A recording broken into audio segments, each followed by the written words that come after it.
All right, good morning, everyone. It is about 9 o'clock in the morning on May 26th, 2021. This is my morning strategy session.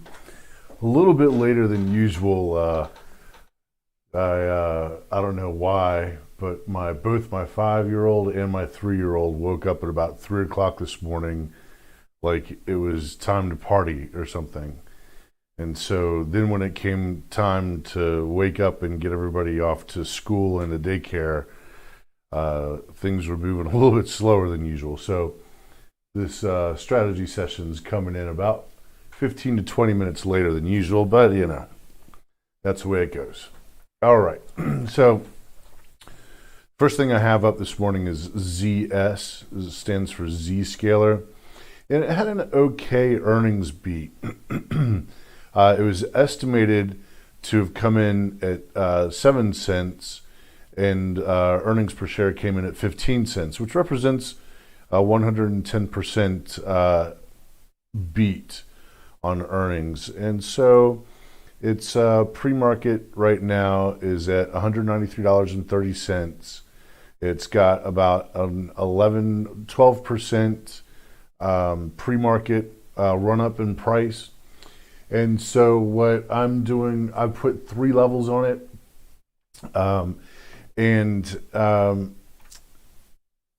The idea is to catch the price after. There are going to be some folks who are going to sell this at the open. There are going to be some folks who take profits at the open. And so where exactly it bounces, I don't know. My strategy is to put shares at 188.16 for an initial bounce. And I'll probably put a small... I'm getting a strange no data. YouTube is not receiving enough video to maintain smooth streaming. That's weird. But it says my stream status is poor. Huh. Weird. All right. Well, hopefully, it'll, hopefully everything will be okay. Hopefully this video will be okay. YouTube is not receiving enough video to maintain smooth streaming. As such, viewers will experience buffering. That's really strange. I hope everything turns out okay with this video. So I'll put shares, and I plan on taking profits quickly if I get a bounce from 188.16, and then I'll put the rest of the shares I plan on buying. I'll average in between these two numbers. So I'll have shares right here at 188.16, and then take profits quickly if I get a bounce from right there, and then look to average in between 185.45 and 183.03. GameStop. Okay, now I have an excellent connection. I don't know what that was about. GameStop. So I don't have levels on. Actually, I have an old level here on GameStop. I don't know. That was at 170, between 177. Let me see if I can pull that up on the 10-minute. Just real quick. Yeah, between 170. I don't know why I had levels. I played GameStop once for one share, and it must have been back here, I guess, back there somewhere, just so I could say I played it. I haven't traded GameStop through this whole short squeeze thing, and it's pretty much because I don't have a lot of experience trading large cap momentum. I do have experience with small cap momentum. And so when you get a larger float, things will act differently than small cap momentum. So I might play GameStop today. I might not. I've got it on watch. We'll see. Next up is Dix, which every time I see this stock name, I think of Deeks. It's because I dated a Turkish girl for a while, and whenever she said Dick, she's pronounced it Deek. I don't know. Anyway. I have levels on Dix between 89.57 and 88.65. I'll average into, I don't know, maybe 200, 300 shares between, probably 300 shares, 100 here, 100 here, and then 100 in the middle. AMC is another short squeeze name there are a few names in there that got squeezed up during that whole GameStop squeeze. AMC is another one. There are one or two more, and I can't remember the names on them, but I really haven't played them very much, and it's because I don't mind getting involved in the hype, but it's not. Large cap short squeezes isn't a strategy I have a lot of experience with. So, if I play these, I'll take really small risk. I mean, I'm talking like 10 or 20 shares. Okay, NBRV is a small cap momentum play. And let's see. Yeah, okay, this is interesting.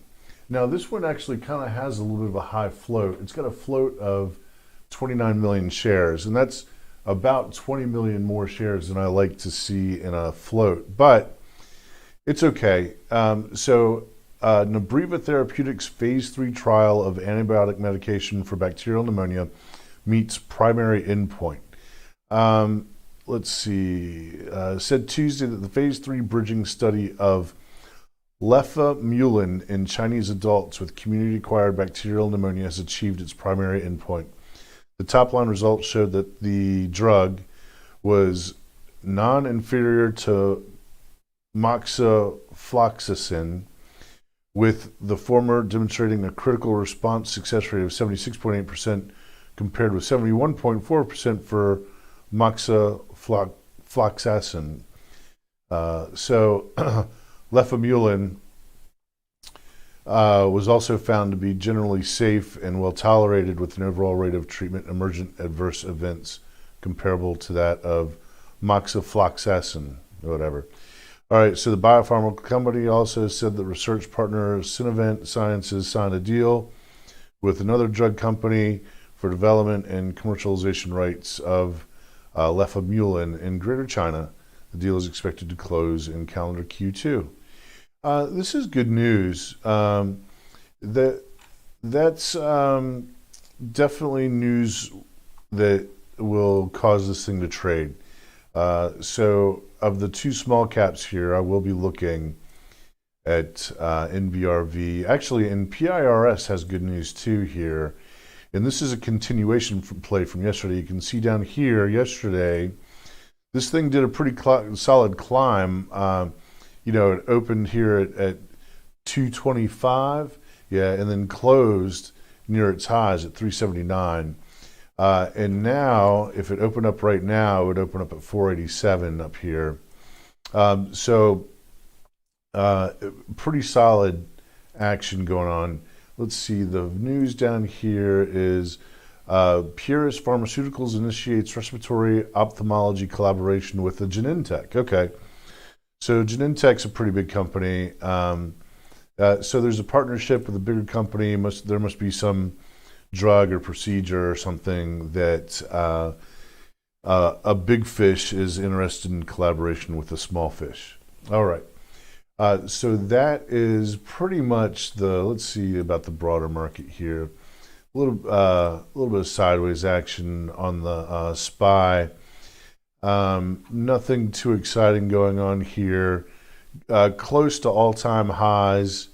If I play the SPY, it'll be in accordance with the relative strength strategy that I use. So once the stock gets overbought or oversold to extremes, in conjunction with the VIX performing the same way, or actually I should say with the VIX showing inverse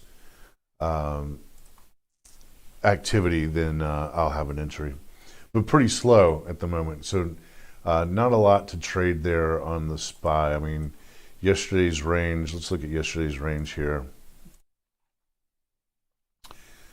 Let's see, the low was 417 and the high is 420, so 3 points. It's not bad. Let's look at the 10-minute real quick on yesterday. I mean, that's not really like here the 2 days before. That was much better action to get involved with. Pretty quiet, generally speaking, which isn't a bad thing. That tends to be bullish. So the SPY could be consolidating for a bit underneath of all-time highs to make a next and sustained push higher. All right, so that's the morning strategy session. Good luck out there, everybody. Keep your risk tight. Click like, share, subscribe, leave a comment, and I will see you at the recap. I am out.